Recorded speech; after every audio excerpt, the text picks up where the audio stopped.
souhaitons que la coopération que nous avons puisse se renforcer de façon exponentielle. Je vous remercie déjà pour tout ce qui est fait pour nous, notamment ces bourses d'études qui sont octroyées au Burkina et qui vont s'accroître. Et ce matin, j'ai visité donc l'université de chimie et je disais que le volet sur lequel nous allons axer après la défense et la sécurité, c'est le volet de l'éducation. C'est ce volet qui nous intéresse le plus, notamment les sciences. Il faut que la Russie puisse nous aider à former notre jeunesse, notamment dans le domaine des sciences, pour que nous puissions développer chez nous la machinerie, en gros. Que ce soit la machinerie qui va avec l'armée ou la machinerie qui va avec l'industrie. Parce que c'est à ce seul prix que nous pourrons nous développer au sein de l'Afrique.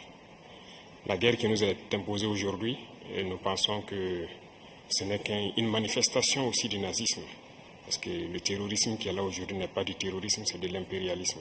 Ce sont nos terres qui intéressent ceux qui nous combattent. Et donc, finir avec cette guerre, avoir une armée forte et lancer le développement de notre patrie, telle est l'essence donc de notre combat. Et nous comptons sur vous pour surtout former nos cadres. Parce que la coopération, telle qu'on le dit, très souvent en Afrique, on aime avoir beaucoup de demandes. Nous savons que vous êtes dans une opération militaire spéciale. Nous comprenons tous les défis qu'il y a.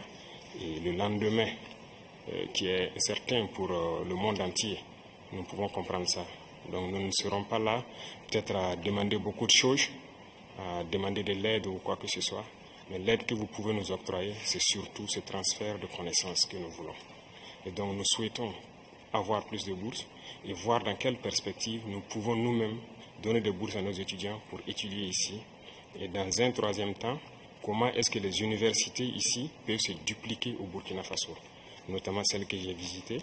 Et aussi, il y a beaucoup d'autres universités dans le domaine des sciences. Comment on peut les dupliquer au Burkina Faso avec tous les laboratoires nécessaires qu'il faut pour former de manière pratique nos jeunes et que nous puissions être donc au cœur de notre propre développement.